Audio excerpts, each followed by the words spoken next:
Good morning, this is Mission Control Houston. Welcome and thank you for joining us for today's edition of ISS Update this Tuesday, March 20.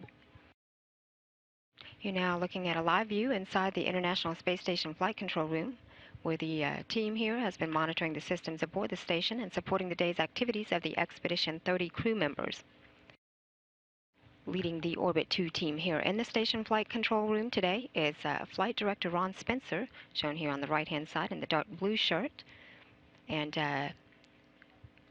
Mark Reagan, who is serving as Capcom. He is relaying all ground messages up to the crew. He's shown there on the left-hand side of your screen in the white shirt.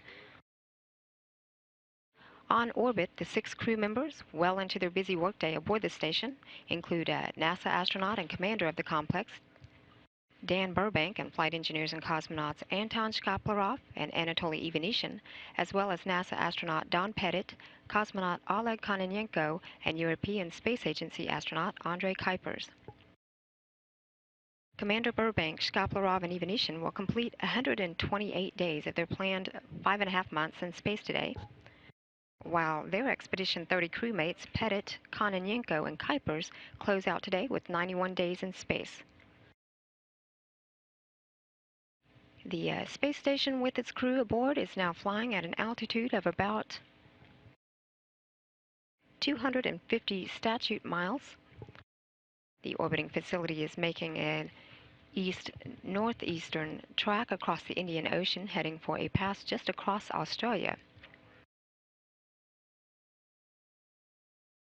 With a wake-up at 1 a.m. Central Time, the Expedition 30 crew members kicked off their day with the first of 2 daily planning conferences held with ground controllers at mission control centers around the world.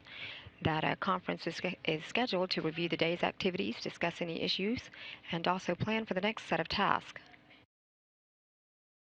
Today, Station Commander Dan Burbank is conducting an air leak inspection of the onboard waste hygiene compartment.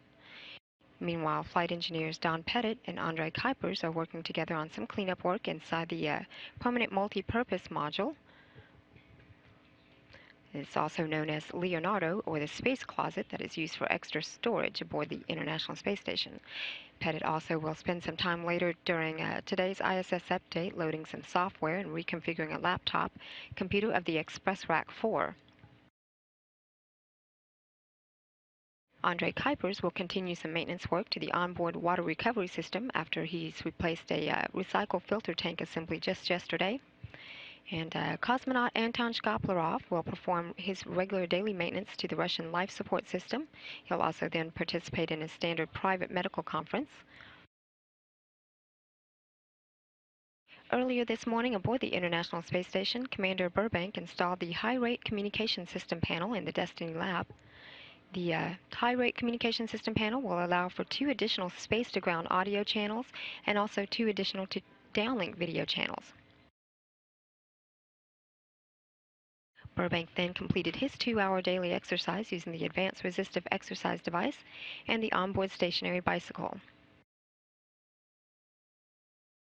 Flight engineer Don Pettit and Andrei Kuipers had conducted a periodic health exam, much like a standard medical checkup here on Earth, but no blood was drawn for today's evaluation.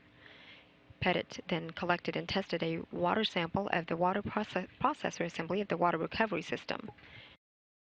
Kuipers spent a few hours today with cleanup activity of the permanent multi-purpose module, what he and Pettit are working on now, transferring some items from storage to its permanent space aboard the station. Cosmonaut Anatoly Ivanishin took some photos as part of a Russian study known as SENER that observes the world's oceans for bioproductive areas for the fishing industry. And also just before today's ISS Update Hour, Commander Burbank and Pettit took some time out to talk with a reporter with WVIT-TV of Hartford, Connecticut. And at the end of the day, each crew member will have participated in his daily 2-hour exercise to maintain their physical fitness and help mitigate the negative effects of microgravity on their bodies. Commander Burbank will continue that maintenance work of the water recovery system.